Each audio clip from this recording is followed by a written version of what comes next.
था, पर रात का वो 20,000 रुपया लेता था। बात की समझ नहीं आ रही कि मैं अपने मियाँ के निकाह में हूँ और मुझे वो कह रहा है कि निकाह पे मुझे साथ निकाह करो। बताया कि ये आप जो है उसके उस हकीम के पीछे आप उससे कोई नाजायज़ ताल्लुकात बनाना। तो ना वो लड़की को ये हमल नहीं ठहरा, तो फिर उन्होंने कहा कि तुम्हारा इलाज ये दुनिया के हर जो नाजायज़ काम है यही कर लेता है। टेस्ट करवाए थे, मैं 2 दफ़ा मीर से हुई भी थी, फिर मैं बीमार भी हो गई हूँ। सही कि 13 रुपए का इंजेक्शन आपको 1300 रुपए में। बीवी का भी बयान सामने आया जी कि ये फ़ोन करती है मेरे शोहर के नंबर पे और कहती है कि मेरे साथ निकाह करो। तो जब मैंने इसे बोला तो मेरे मियाँ को कहता है कि तुम्हारी बीवी बदतमीज़ हो गई है और बड़ी गंदी हरकतें। ये उन्हें यही पता है कि कभी कुछ बदनामी करना शुरू कर देता है, कभी कुछ बदनामी शुरू कर। अस्सलाम वालेकुम नाज़रीन, मीडिया टुडे के साथ मैं हूं आपकी होस्ट आबिया मिर्ज़ा। खुश आमदीद कहूँगी इस प्रोग्राम में। नाज़रीन, आज मेरे साथ वो बेवा औरत मौजूद है जिसने अपना शोहर खोया। वो इसलिए कि औलाद की लालच में नीम हकीम के पास गई। उसने 30 से 35 लाख रुपया लिया। हर महीने 70,000, 80,000, लाख, सवा लाख लेता था। फिर जब 95% गुर्दे फेल हो गए तो फिर जब इन्होंने कहा तो कहा कि 5% फेल हुए हैं, अभी हम इलाज करेंगे। फिर ये कहा कि इनके घर वाले यानी कि आपके ससुराल वाले कोई काला जादू कर रहे हैं, तो मैं इसका जो है चिले शिले से इलाज करवाऊंगा। यानी इन शॉर्ट के इनसे 30 से 35 लाख रुपया 2 सालों में खाया है। इनके हस्बैंड की ये हालत हुई कि वो फोत हो गए हैं। अब ये इंसाफ चाहती हैं, इनसे हम बात करते हैं। ये कौन था नौसरबाज और क्या क्वालिफाइड हकीम था, बात करते हैं। अस्सलाम। बेटा, ये क्वालिफाइड हकीम नहीं था, मैंने इसकी पड़ताल करवाई है तो इसकी डिग्रियाँ भी जैली निकली हैं और ये खुद भी जैली है। अच्छा, आपके शोहर किस तरह इनके ढकोसले में आ गए? बेटा बस 2-900 बाद इन्होंने छोड़े हुए थे, उसने मेरे मियाँ को दोस्त बनाया, दोस्त बनाने के बाद फिर इसके पास भेज दिया मैं। ये आपके शोहर ने कहा होगा कि मेरे यहाँ औलाद नहीं है, तो उन्होंने कहा जी जाएं इलाज। उन्होंने से पूछा कि आपके कितने बच्चे हैं, उसने कहा मेरे कोई बच्चे नहीं है। कहते आपकी औलाद की ज़रूरत नहीं, उसने कहा हाँ है मुझे ज़रूरत। फिर उन्होंने इस नौसरबाज हकीम के पास हमें भेज दिया। हकीम ने क्या कहा कि इलाज हो जाएगा? कोई आपसे ये नहीं पूछा कि कोई आपने टेस्ट करवाया मेडिकली, आपने चेकअप करवाया किसी डॉक्टर को रेकमेंड? क्योंकि पहले ही ये चेकअप होता है कि मियाँ में या बीवी में कोई फॉल्ट नहीं बेटा, मैंने अपना टेस्ट करवाए थे, मैं 2 दफ़ा मीर से हुई भी थी, फिर मैं बीमार भी हो गई हूँ। ये उसके बाद मेरे मियाँ को कहता है कि तुम्हारा ना थोड़ा सा इलाज होने वाला है, इस वजह से ना तुम्हारा आपको कुछ मसले हैं, तो ना वो लड़की को ये हमल नहीं ठहरा। तो फिर उन्होंने कहा कि तुम्हारा इलाज करूँगा, तो 7-8 माह इलाज करूँगा, तो उसके बाद इंशाल्लाह ताला ना तुम साहिब औलाद हो गए। अच्छा, तो पर मंथ आपसे मेडिसिन किस तरह की मेडिसिन देता था और किस तरह का इलाज?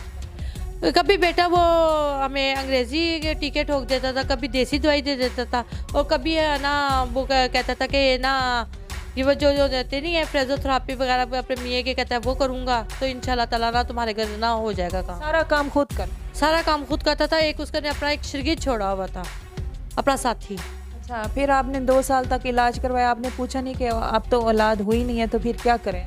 मैंने पूछा, मैंने कहा औलाद, कहता नहीं नहीं इस माह इंशाल्लाह ताला आपके घर औलाद होगी। वो ऐसे अब उसने मेडिसिन वगैरह दी, उसका बीपी शूट हो गया है। बीपी राइट्स वगैरह तो वो मेडिसिन हाफिज़ मेडिकल स्टोर है, वहाँ से वो मेडिसिन भी ला कर से देता था, तो वो कहता था इंशाल्लाह ताला ना अब हो गया सब, बीपी शूट हुआ है। बीपी शूट होने के बाद ना तो उसको फालज का अटैक हो गया। ये नाज़रीन वो डिग्री हैं जो नौसरबाज ने कहा है जी कि मैं हकीम हूँ। ये पंजाब हेल्थ केयर कमीशन है, उन लोगों ने ये डिक्लेयर किया है कि ये सारी जाली डिग्री हैं, ये कोई हकीम वगैरह नहीं है। अच्छा, उसके बाद आपसे तकरीबन ये हर माह लाख, सवा लाख लेता था। आपने ये भी बात बताई कि 13 रुपए का इंजेक्शन आपको 1300 रुपये में। नहीं, ये 13 रुपये का टीका 13,000 में हमें ठोकता था। 13,000? जी जी बेटा, ये कहता है ये कैसे आता है इंजेक्शन, तो ये इंजेक्शन बड़ा महंगा है। एक दिन हमारी ना वो उसमें टेबल पे भूल गया, तो मैंने हाफिज़ मेडिकल स्टोर से पे दिखाया ना, तो वो कहता है ये तो एलर्जी का टीका है, ये तो 13 रुपये का टीका। मैं कहा ये 13 रुपये का टीका 13,000 से ठोका, तब से हमारा दुश्मन बना। आपने फिर आहिस्ता आहिस्ता इस चीज़ की होगी कि वाकई ये हकीम है या नहीं? जी जी, मैं इंक्वायरी करना इसकी शुरू की है। तो जब मैंने इसे बोला तो मेरे मियाँ को कहता है कि तुम्हारी बीवी बदतमीज़ हो गई है। इन्होंने आप पे ये भी तो इल्ज़ाम लगाया कि ये आप जो है उस हकीम के पीछे आप उससे कोई नाजायज़ ताल्लुकात बनाना। बेटा मुझे एक बात बताओ, 24 घंटे मेरे घर पड़ा रहता था, मुझे मेरे मियाँ से बात करता। आपके घर 24 घंटे पड़ा रहता था। इस पे एक मैं सवाल पूछना चाहूँ, कभी उसने आपसे कोई गलत बात की? जब शोहर आपका जाहिर है बिस्तर पे था, वो उठ फिर नहीं सकता था या आपके घर पे आता था, कभी इसने आपसे कोई गलत हरकत या गलत बात? नहीं बेटा, इसने मुझे बहन बना के रखा हुआ था कि तुम मेरी छोटी बहन हो। अगर इसने इतने घटे इल्जाम लगाए तो अपनी सकी बहन के साथ किया है, तो मेरे साथ इल्जाम लगाए है ना। आपके शोहर के फोत होने के बाद इसने कहा जी ये कहती थी मेरे ताल्लुकात हैं। आपके शोहर के फोत होने से पहले कभी नहीं इसने आपके शोहर को कहा? नहीं, बिल्कुल नहीं कहा। अगर मैंने इसी बात पे मीडिया पे बयान भी दिया है उन्होंने कि जो इस हकीम ने उसके साथ किया है। जब हम लोगों ने इस पे पड़ताल करनी शुरू की है तो उसने ये घटिया इल्जाम लगाने शुरू कर दिए हैं, मुझे बदनाम करने की। उसकी बीवी का भी बयान सामने आया जी कि ये फ़ोन करती है मेरे शोहर के नंबर पे और कहती है कि मेरे साथ निकाह करो। तो बेटा वो नंबर पे तो दिखाए। ये तो मैंने पुलिस वालों को कहना है कि इसकी पड़ताल करो नंबर की। अगर ये मेरा नंबर है तो मुझे सजा दे, उनका नंबर फिर उनको सजा दे। निकाह पे निकाह तो नहीं हो सकता, आप तो ऑलरेडी आप मैं निकाह पे थी। मैं तो मुझे यही तो बात की समझ नहीं आ रही कि मैं अपने मियाँ के निकाह में हूँ और मुझे वो कह रहा है कि निकाह पे मुझे साथ निकाह करो।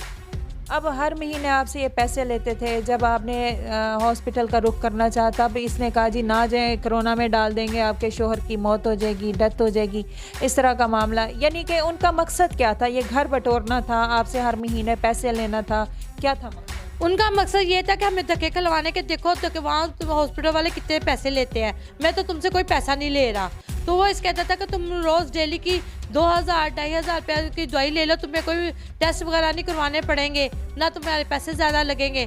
तो ये असल मकसद उसका मेरा घर छीनना था। वो ऊपर जब चिल्ले काटता था, ये चीज़ करता था, ये हॉस्पिटल गया मेरे मियाँ से सैन अंगूठे करवा लाए। चिल्ले ढोंगी बाबा भी बन जाता, ढोंगी बाबा भी बन गए, तो फिजियोथेरेपिस्ट भी बन जाता। जी जी। ये तो क्या क्या ये हरफन मौला था, क्या क्या काम था? ये दुनिया के हर जो नाजायज़ काम है यही कर लेता था। अब जब आपके शोहर की डेथ हो गई है, उसने गलत दवाइयाँ दे दे के जान ले ली है, अब आपकी जान छोड़ी है, अब आपको कोई धमकियाँ तो नहीं देता? धमकियाँ दे रहे हैं, इसी चीज़ें में दरवाजे पे ईंटें मार रहे हैं कि ये केस वापस ले ले। मैं मर जाऊंगी पर केस वापस नहीं लूंगी, मैं अपने मियाँ को इंसाफ दिलाऊंगी।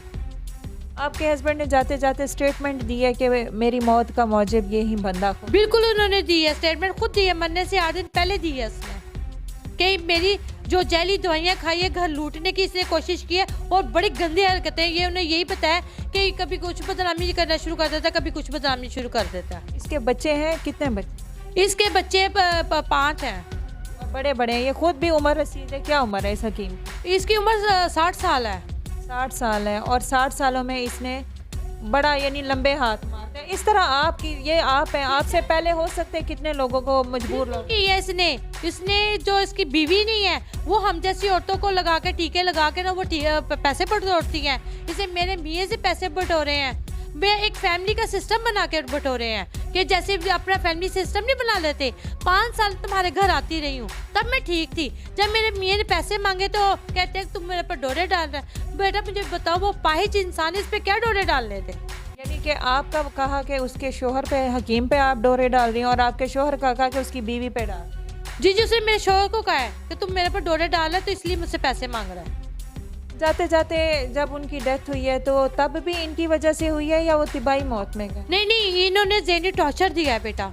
इन्होंने बारी भी आके लोगों कह लंगड़े तू देखा ना कि तेरा की हाल किया, तेरी बीवी ने उसे ना थाने के चैने धक्के दवांगे, साडा भरा वकील है। तो उन्हें यही काम किया। मेरे तो नजायज़ ने 2 करोड़ का 80,000 का ये चीज़ें की। इसने मेरे सब बहन भाई के शोहर भी आपका गया, 35 लाख रुपए भी खाए। अभी भी आप लोग बेचारे जिन्होंने सारे उस पर एतमाद किया, सादा लो इंसान, उनको हर महीने पैसे दिए और 2 करोड़ का भी आप पे इल्ज़ाम लगा। 2 करोड़ का लगाया, 80,000। 2 करोड़ का क्या किया? 2 करोड़ ये किया कि इससे इलाज कराया। इसे जैली हकीम हम लोगों ने कहा कि तुम जैली थे।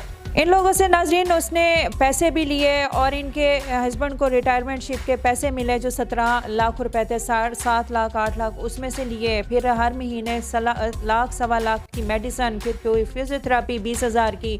फिर वो ढोंगी बाबा बन जाता था, चिल्ला काटता था, पर रात का वो 20,000 रुपया लेता था। इनको सिर्फ औलाद चाहिए थी। इनका सिर्फ कसूर ये था कि इन्होंने ख्वाहिश जाहिर की कि हमें औलाद दी जाए।